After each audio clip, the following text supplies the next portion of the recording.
Hey, so good morning. It's great to see you. I got a text Monday morning. Monday's my day off, and a friend had sent me this text.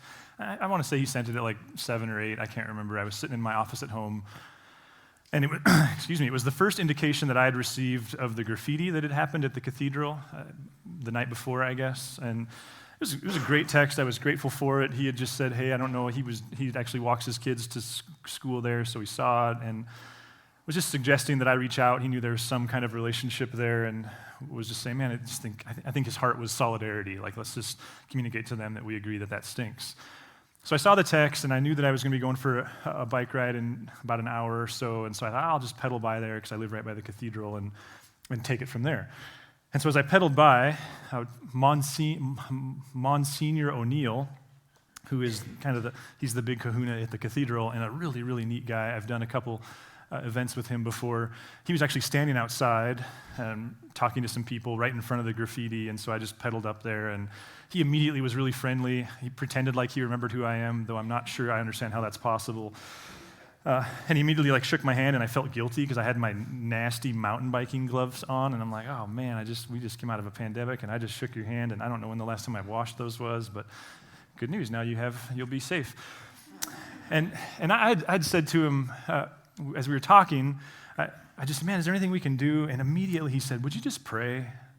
Would you just pray for whoever did that and whatever is that's going on in them? And there was just this rich sincerity. It wasn't this kind of tribalistic anger. It wasn't anything like that. He just genuinely thought of them. And then I said, okay, so I can do that. Is there, do you want us to rally a crew? Can we scatter here? And he's like, no, I just got off the phone with a professional, and more or less his message to me was, too many cooks in the kitchen's a bad thing, don't touch it until we get there. And then I'd said to him, I said, this, and I know confirmation bias is, it's unavoidable, but I said, man, this just confirms for me that we're just in a different season, and that what it means to follow Jesus in this season is different than what it did in the last one. And he said, yeah. I said, I think that's true. But again, he was just optimistic, and he said, but we've been here before. We'll be okay. I'm guessing he's a couple decades at least older than me. And he said, in fact, in the words of my favorite seminary professor, he said, it could always be worse. And I pointed to my earbud, and I've been listening and had been prior to that. And in the days prior, there's this great podcast out there called This Cultural Moment. It's put out by a guy named John Mark Comer, who's in Portland, and another guy named Mark Sayers, who's from Australia. And Tommy actually introduced me to it. I think it was when he was driving across the country over a year ago. He shot me a text, and I listened to most everything that was out at the time, and I liked it. And for a couple different circumstances, I picked it back up, and they've produced some new stuff, and I was listening to that, and I pointed to my earbud. It was in my ear, and I, of course, had paused it. And I said, it's funny. I said, I'm listening to these guys right now, and one of the things that's really resonating with me is what they're saying is we're entering a season where nominal Christianity is dead. Now, that could sound in some ways unkind, and that's not the way they mean it. And actually had some good conversations this week about what does even that word nominal mean.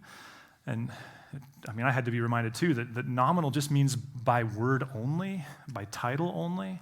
And I think the heart behind what those guys are saying is, we're entering a season where either you're going to lean into your faith and grow in it, or the prevailing cultural winds, and another friend this morning said, you get so little social gain by associating with Jesus right now, that absent intentionality, that either you're going to lean in and grow, or you're just going to disassociate. I think that's their heart. Of course, we didn't have that conversation. I just made the nominal comment. And he said, it's funny. And he kind of laughed, and he said, we don't exactly have an amen culture here at the cathedral, which I thought was funny, because I'm like, well, we don't either, but...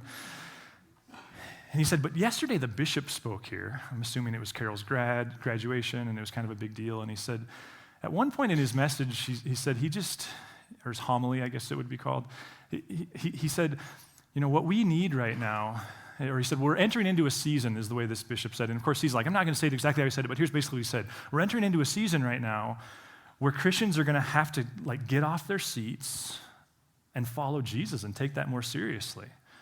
And his comment, Monsignor O'Neill's comment was, I looked at the room, and they weren't leaning back as though they'd just been attacked. They were leaning forward in agreement. And so we kind of continued this back and forth conversation, and then that was kind of the gist of it, is like, I think, and I hope I'm not a conspiracy theorist, that's not the way I think of myself, but I do think that the cultural moment we're entering is different than the one that we've left. And it's that way, as we're wrapping up the conversation, he looked at me, and again, he's got so much more experience than I do. He looked at me and he said, Adam, this is a good thing. It's a good thing that Christians are going to be invited, and followers of Jesus and non-followers of Jesus are going to be invited to really lean into what they believe. And I pedaled away and went on my ride, and if you're a runner or a biker, you know that part of the reason that you like those long rides is the way that it just helps you burn through your conscious thoughts and get into your subconscious. And I was listening to podcasts and thinking about this weekend and thinking about that conversation, and there was a point on my ride where I was like, I think that's exactly what Matthew's doing in chapter 4.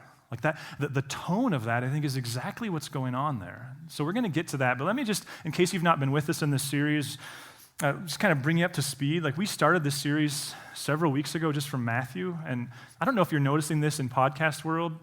It kind of blows my mind how the Spirit of God works. Several of the churches that I listen to their stuff, they're doing gospel series right now. In fact, John Mark Comer's church is doing a Matthew series right now. I had no idea when we chose that, but I'm guessing that all of our motivation was the same. Ours was, there's such an intense conversation right now about what it means to be a Christian, what it means to follow Jesus. I was reminded this morning by a friend, I like that word apprentice more than any of them.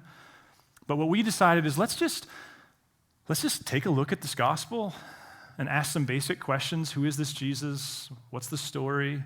What makes him compelling? What makes him offensive? What unique story is Matthew telling? Because Matthew brings his own lens to the story. And we started in chapter 1 and just observed that chapter 1, it seems to be about a God who wants to be with us. That's a strong Jewish theme to the text, that this God didn't create things in order to be separate from us. He made creation to dwell with. There's temple metaphor that's really strong in Genesis chapter 1.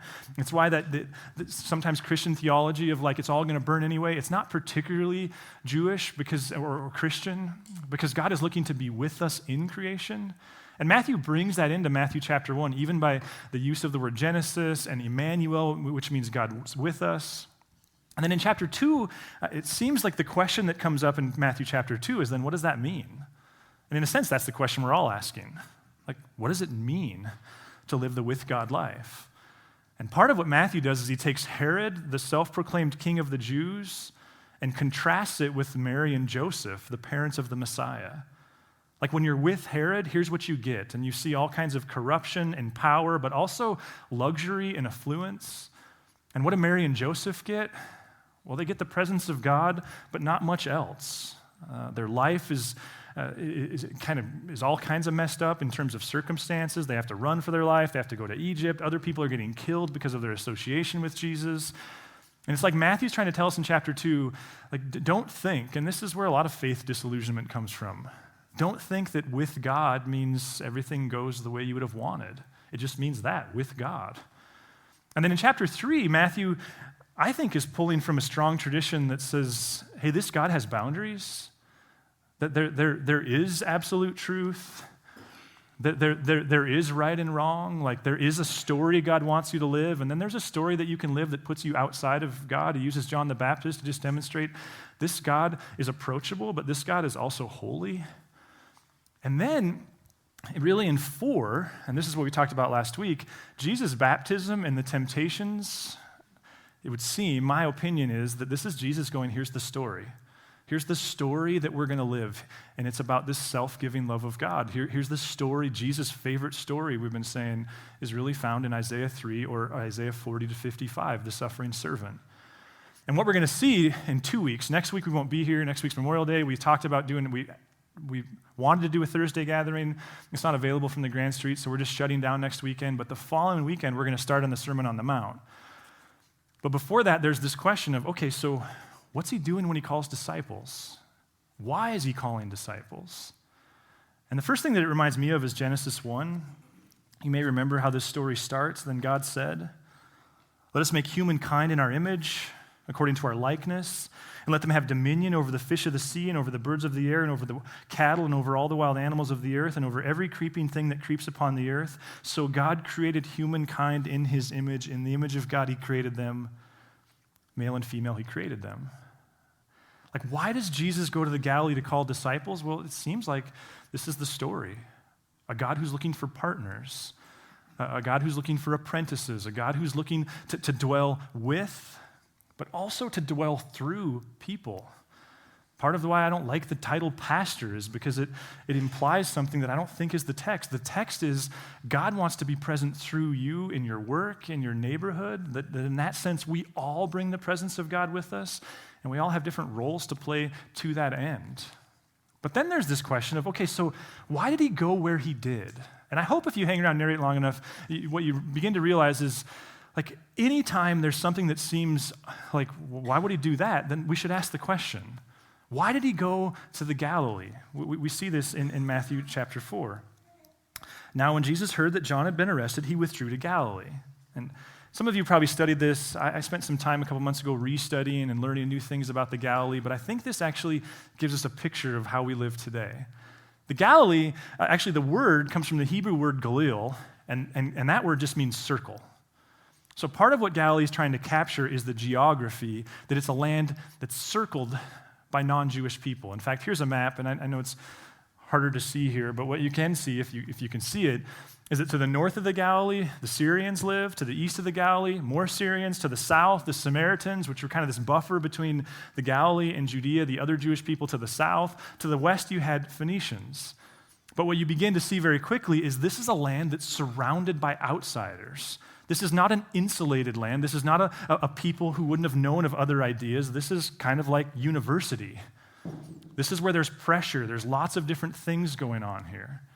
In fact, Galilee itself is only 50 miles north to south. I think here to Townsend's 45. 25 miles east to west. It's not a very big region, but it was a very populated region. First century historian Josephus, and oftentimes his numbers are contested, but if his numbers are anywhere close, Josephus says that in the Galilee there were 204 villages, none of which had less than 15,000 people in them. Do that math, and that would say that there's about 3 million people in this space. But again, it's a people that are also surrounded by non-Jewish people. And why is this such a heavily populated area? Why does everybody want to be there? Well, there's a couple reasons. First of all, it's incredibly fertile. I remember when I was there, we came across this hill, and the teacher we were with pointed to this farm, and he said, at that farm, they grow kiwi. And I'm thinking, like, we can't even grow flowers in Helena because it snows through May. They can grow kiwi? Like, it says something about this land. It's rich farmland. And so people wanted to be there. The other reason, one of Josephus' other statements was, Judea is on the way to nowhere, which is where Jerusalem was. Galilee is on the way to everywhere. And part of the reason for this, go ahead to that next slide, is the way of the sea. This major road, I've been learning more and more about Rome, and what I didn't realize was that part of what made their empire so strong was they perfected what we would call interstates. Actually heard someone yesterday say, why are there interstates in Hawaii? Which I thought, that's a pretty good question. But what they perfected was this ability to move goods across the empire. Part of what created the Dark Ages was that these roadways were ruined, and thus these kind of fiefdoms were able to re-emerge, this tribalism. But what you can see is that major way of the sea went right through the heart of the Galilee, went around Judea, but right through the heart of it. Simultaneously, the major roadway that went from the Mediterranean Sea into the pioneering land of the east also went right through the Galilee. So this is a diverse place, and so there becomes this question, what does it tell us about Jesus? That when he went looking for disciples, he didn't go to the temple, he didn't go to Judea, he went to the Galilee. These are also rugged people. The resistance to Rome came from here. We've talked about this. Judea, Jerusalem, they didn't resist Caesar. They just kind of went in. In the Galilee, that's where the resistance came from. There was one village called Sepphoris, which is just a few miles from Nazareth, where Jesus grew up, also in the Galilee. Josephus tells the story of one uprising that happened right around the time of Jesus' birth, where 30,000 people were killed in the one uprising. In one day of that uprising, 2,000 Jewish people, the 30,000 was enslaved or killed, but in one day, 2,000 Jewish people were crucified.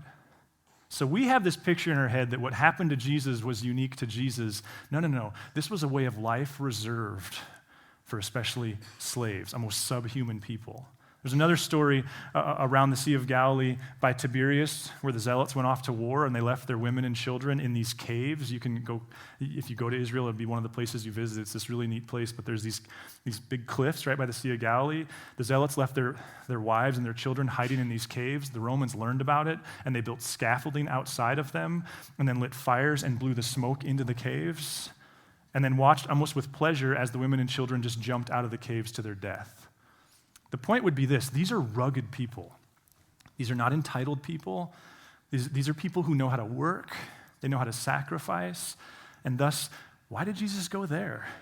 And what about the Gentiles? Why was he so keen on that? He left Nazareth and made his home in Capernaum by the sea in the territory of Zebulun and Naphtali, so that what had been spoken through the prophet Isaiah might be fulfilled. Land of Zebulun and land of Naphtali, on the road by the sea across the Jordan, Galilee of the Gentiles.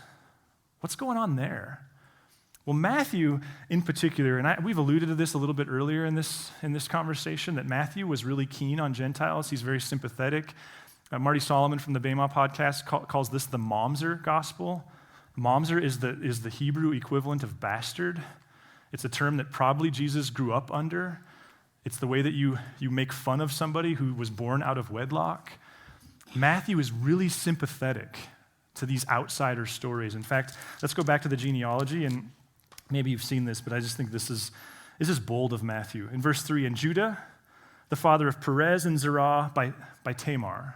Now, it's easy to kind of power through this or skip it, but why is Tamar there? Well, first of all, we're talking about a woman. What's her story? Well, her story was she was married to one of Judah's sons, and that son died, but they hadn't had kids, and so by right, she got to marry the next son. That son also died, so by right, she got to marry the third son, and Judah went like, time out. I don't think we're going to do that. And so she, knowing that now she was relegated to a life of prostitution because she didn't have any kids, she went to the city dressed up as a prostitute, and then as luck would have it, I suppose, Judah actually showed up, her father-in-law, not knowing it was her. They slept together. Then he later found out that Tamar had become a prostitute. He said, well, we should probably kill her. And then she went, oh, here you go, you dropped your driver's license. And proved that, no, to whatever extent you want to do that, let me just remind you what you did last weekend. Why does Matthew include that story? Like, that's the story that you kind of kick under the bed, right? That's the story that you hide. Why does Matthew tell that story? Or verse 5, and Solomon, the father of Boaz by Rahab. Who's Rahab? Also a prostitute, and in her case, not even Jewish. She helped the slaves in Joshua's day. And Solomon, the father of, and Boaz, the father of Obed by Ruth. Who's Ruth? She's a Moabite. It's like she's a Democrat. She's a Republican, whatever your persuasion is. Like, she's from the wrong tribe. And Obed, the father, and then verse 6, and David was the father of Solomon by the wife of Uriah. Who's the wife of Uriah? That's a weird way of saying it. Well, her name's Bathsheba. And we don't entirely know, did she have an affair with David? It's possible she was raped by David. That's not clear. What is clear is also not a Jewish woman. What's Matthew doing here? What's the story he's telling? Look at chapter 2, verse 1, and we could kind of pull this thread all the way through Matthew. In the time of King Herod, after Jesus was born in Bethlehem of Judea, wise men from the east came to Jerusalem. You know what this is? This is like your arch enemy helped you change your flat tire, and your best friend drove by. Like, the self-proclaimed king of the Jews wants to kill Jesus when he's born, and these wise people from the east come and pay respect to Jesus. Well, who's Matthew? Remember, the Gospels are the assumption is you read them multiple times or you hear them multiple times. Matthew would have assumed his readers knew his story because later he tells it. And what's Matthew's story? Well, he was a tax collector.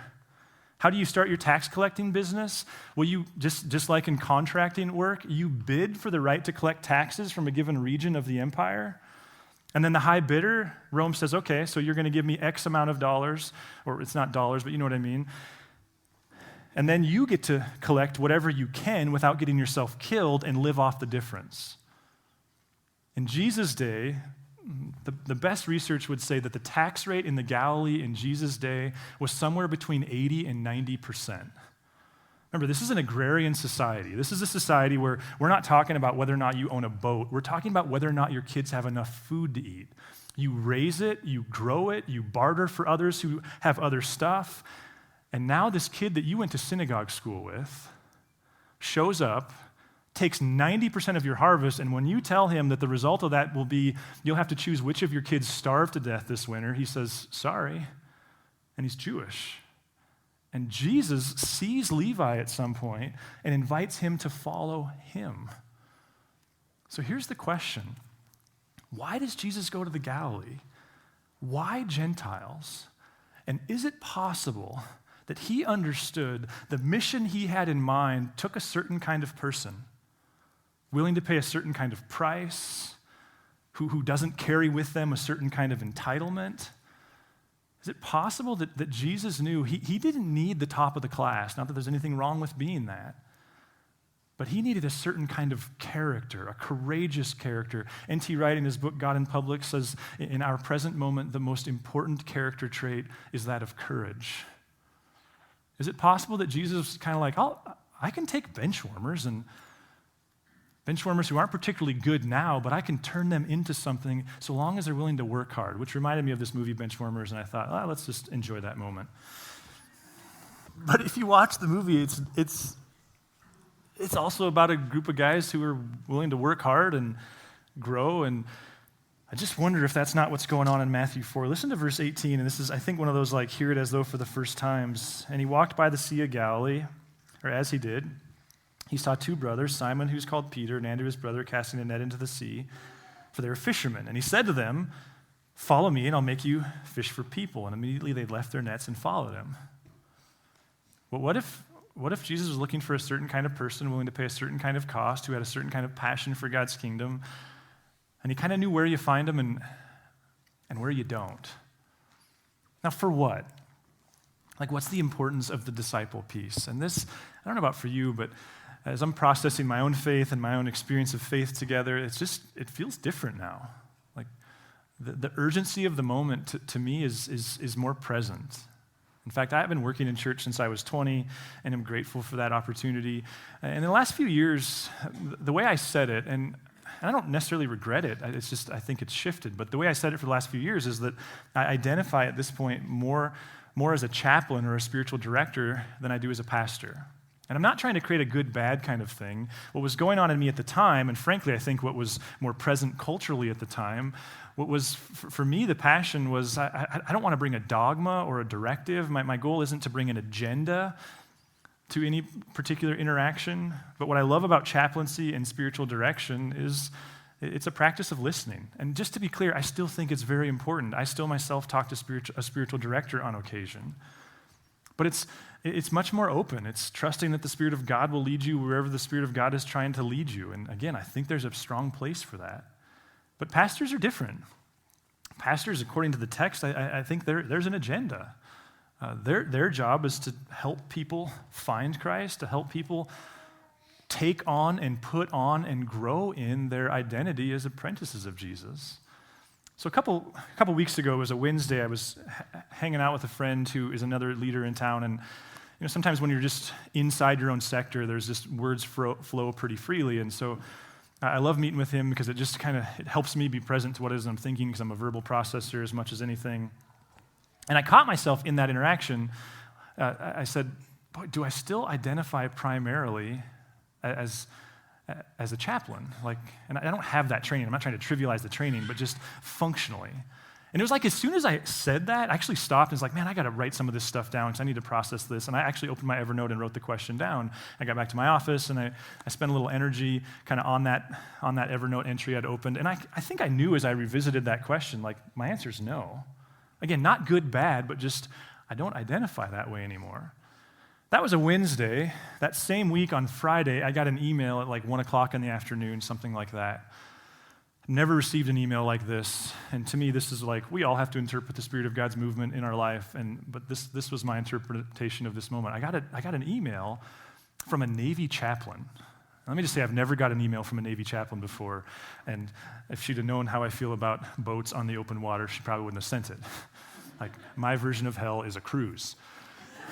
But But what she said is, I worked in a local church for about 10 years. I was introduced, and by the way, Jeb, good on you if you spent time on a ship. I'm not trying to be mean either. But what she said is, I worked in a local church for about 10 years, and then I discovered chaplaincy, and it's been awesome. And I don't know how she found me, and I'm not so naive as to think I'm the only person she emailed, but she said, I've looked at your credentials, and you should apply. And can I just say, my resume's not out there. And I just, almost didn't even have to think about it, but just deleted it. But for me, again, this was one of those ironically kind of spiritual direction moments of man, it has shifted for me. Maybe it's because I spend so much time around realtors, but the phrase that's been rolling through my head is as an employee of a local church, I have a fiduciary responsibility to promote Christ and to help people who want to take on that identity. Isn't that what Jesus is saying here? Is there's this invitation to approach life from a different place. And that place is as my apprentice. Now, that doesn't mean that there's all kinds of negative associations with that also don't have to be true. And it also doesn't mean that there's not a place for spiritual directors and chaplains. But what if Matthew 4 in 2021, sitting in Helena, Montana, is this reminder that Jesus doesn't call you or I to be fans? He doesn't call us to have a positive association with Jesus. He calls us to be apprentices. The invitation is to allow the presence of God to crash into your world through you. What if that's the invitation? And I think in our current moment, because as I'm catching myself suddenly wanting to double down on some of the stuff that I used to take more seriously, I also have to remind myself that the goal is not tribalism. We live in a culture, and it's probably just a human sin issue where if we're not careful, we identify primarily by what we're against, what we don't like. David Brooks, in his book called Second Mountain, he's got this great line where he says, tribalism is community for lonely narcissists. And then he goes on to say this, go ahead to that next slide. He says, tribalism seems like a way to restore the bonds of community. It certainly does bind people together, but it's actually the dark twin of community. Community is connection based on mutual affection. Tribalism is connection based on mutual hatred. To the extent that God prompts you to lean more into your faith, I think it's also important to remind ourselves that Jesus' fundamental movement wasn't what he was against. I mean, sure, there's justice, and I get that, but he brought salt and light. In fact, let me just read this, because this to me is this powerful reminder. You're the salt of the earth, but if salt has lost its taste, how can its saltiness be restored? It's no longer good for anything, but is thrown out and trampled underfoot. You're the light of the world. A city on a hill cannot be hid. No one, after lighting a lamp, puts it under a bushel basket, but on the lampstand, and it gives light to all in the house. In the same way, let your light shine before others so that you may see your good works and give glory to your Father in heaven. To me, this is just this reminder, because I'm more prone to it than most, that to be a follower of Jesus is to find our identity in what we're for and who we're for. It's about building relationship around mutual interest, not mutual hatred. It's about loving our enemy, not self-justified condemnation towards our enemy. But I do wonder if in this moment there's this opportunity to go what? Here's, I think, the question I landed on this week. What's your plan for staying a follower of Jesus? And 2 years ago, I would have hated that question because it sounds fundamentally defensive. But I think this maybe is where it's different. 2 years ago, you could probably be pretty sloppy with your faith and your practices and come to church when it was convenient and read your Bible when you had to and whatever it is that you derive meaning from. And you'd probably emerge at the next New Year's with the same faith that you had before. I don't know about you. I don't think we live in that world right now. In a post-Christian nation, quite frankly, where there's not a lot of social capital to be gained by associating yourself with Jesus, I just wonder if it's going to take more intentionality than that. What's your plan for staying a follower of Jesus? What's your rule of 5 or rule of life or... That's all right. We've talked about the daily leads to the dream. What are the things that you've got to do every day, every week, every month, every year This isn't some kind of veiled attempt to say everybody should come to church on Sunday. That's not me. I do think that if you think that you're just going to live your faith the way you did the last year, especially as it comes to Christian community, and emerge in early 2022 or even 2023 with the same theology and belief and faith that you had in 2019, it's probably naive. Another way I think to ask this question of like, what is your plan? What do you need to stop doing? Jim Collins, one of my favorite leadership thinkers, and we've talked about this in the past, but he says if you're really trying to accomplish something, the question's not just what's on your to-do list, but what's on your stop-doing list. I wonder if part of what John the Baptist brings to the conversation is what's on your stop-doing list. N.T. Wright, in his commentary on Luke and John the Baptist, he talks about baptism and communion and reading our Bible and church attendance, and he's so bold as to say, but if there's not something in your life that you sense that God is asking you to walk away from, not some sin that he's asking you to deal with, then you may not be experiencing Christ at all in this season of your life. Because God is not just a constant corrector, but God is a God who's leading us into better versions of ourselves and ultimately of himself. What's on your stop doing list? I mean, for me, I just use myself as an example. There's a couple. First of all, I'm convinced that our generation, this next season of time, if we do technology and Netflix and iPhones like everybody else does iPhones, it just seems absurd to think that we're going to emerge formed followers of Jesus. Recent research says that millennials in particular consume 3,000 hours of content a week.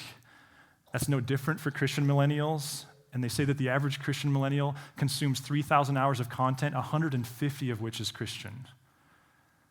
It's not doable. I've got work to do around technology. The other one for me, quite frankly, is alcohol. And again, I'm not trying to moralize this. I'm just trying to demonstrate I'm not asking you to do something that I'm not doing myself. I, like probably most of the people in this room, one of the things COVID allowed me to do was justify having a beer 7 days a week. And it's just really clear to me, and it has, one of my kids invited me to some kind of health challenge, and it's just been a reminder, 2 or 3 days without a beer, I'm a different person. I literally like wake up with the Lord's Prayer kind of going through my head when I've made it a few days without a beer. It's not the same when I'm binging alcohol. It's not that I'm not drinking. I've got some kind of tight boundaries on a couple days a week, but what's on your stop doing list? What does it look like for you to be a Christian? How do we do this? What if God is doing the same thing in 2021 that he was doing in whatever we're talking about, the year 30? He's looking for people who are keenly interested in being his representatives in the world. And what if the real challenge of this present moment is to decide, like, are you a progressive Christian? Are you a conservative Christian? Or are you an apprentice of Jesus that isn't loyal to either agenda? What if there's this opportunity to remind ourselves that there is a difference between Democrats and Republicans and followers of Jesus? And this present moment is eager for people to subvert the everyday rhetoric and decide whether or not, am I an apprentice of Jesus in this season? Listen, if you're someone that walked in the door as a follower of Jesus and identified that way, my hope is that we're creating context for you to go, okay, so what does it look like? And what's the plan? Because you've probably got all kinds of other plans. What's the plan to grow as a follower of Jesus? And if you're someone that walked in the door and you're just frankly not sure, that's okay too. Most people, even in the text, go through seasons of deconstruction. The trick is, what are your resources in the midst of that season? To deconstruct and never come to church, your fate is kind of sealed. To deconstruct and never read anything from people who have an abiding historic faith, your fate is kind of sealed. How do you do that in a way that honors historic biblical Christian orthodoxy? And if you're someone that walked in the door and you've never been any of those historically, but you're just kind of fed up with the whole cultural narrative, the invitation of Christ is the same. It's come seal your identity in me. And you don't have to do some kind of religious performance. You tell God, and God understands the language of your heart. And if you want to use something like communion this morning to do that and to do the work God has for us, that for you, that's what all of us are invited to do. So let me pray. God, Lord, it just seems so obvious that like we're not in Kansas anymore. And that comes with, as Monsignor said, just a lot of opportunity. And God, it's just never been more clear for me that like we're stewards of a gospel, we're stewards of a faith tradition, we're stewards of a way of doing life. And a year, 2, 3 from now, everyone in this room is going to look back and see that these were strategic moments. God, would you give us the courage to ask you big, open-ended questions, and then would you give us even more courage to respond accordingly to those? Amen. If you would like to learn more about Narrate Church, find us at narratechurch.org or look us up on Facebook and Instagram.